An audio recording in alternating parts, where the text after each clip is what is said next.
There are few places on the face of the earth where you can see the tangible battle between good and evil.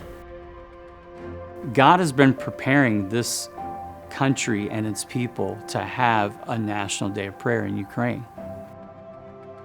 You can't fly into Ukraine, it's just not safe to do that, so we landed in Poland, drove to the border, took a train overnight. The reason that I felt like so strongly about doing this is just because I think God's positioning His people in the highest places, even in government, to be praying. At first glance, things look pretty normal. People are going about their everyday lives, they're commuting, they're working, but then when you look beneath the surface, you can feel the weight of what's happening here. We have had air raid sirens go off and some shells were lobbed across a train that we were in. The clear reality that they're in the middle of war, you see that everywhere. Saw bullet holes in buildings, statues covered by protective scaffolding, tanks in the streets. Welcome to Kyiv, welcome to Ukraine. Ukrainian people, they unite together and say, no, we don't want to return to the Soviet system. We don't want to return to Imperia. We don't want to be not free. We wanted to be free. I saw a group of moms standing on behalf of their children who've died in this war. A children's hospital that I visited that was bombed by Russians, and it's real, and the brokenness is real. There's something far greater, far deeper happening in this country, and this is a country at war.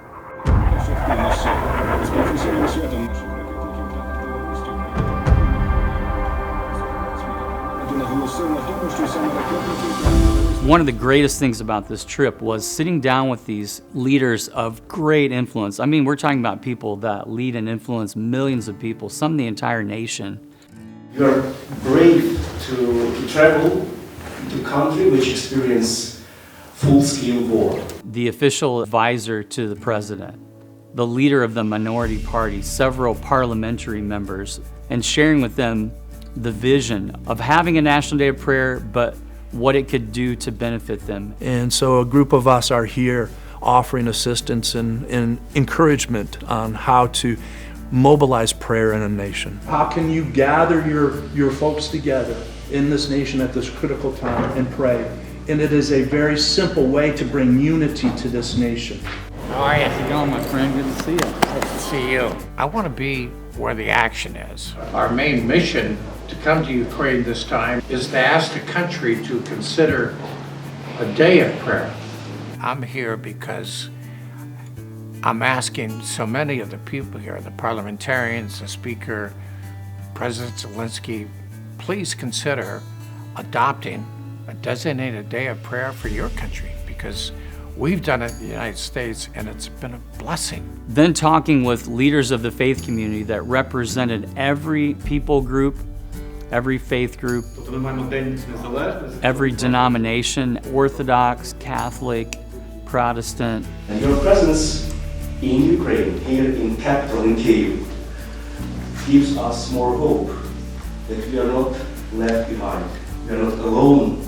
We hope very soon it will be really, we have in Ukraine, official day of prayer. This has the potential to not only change this country, but change many things and places beyond the borders of Ukraine. When we're focused, when we're unified, I just believe that has an extra amount of energy and power to it to move the heart of God, to shape history. And I've sensed the presence of God protecting us and going before us. And I just have great confidence that the National Day of Prayer will become a reality in the country of Ukraine.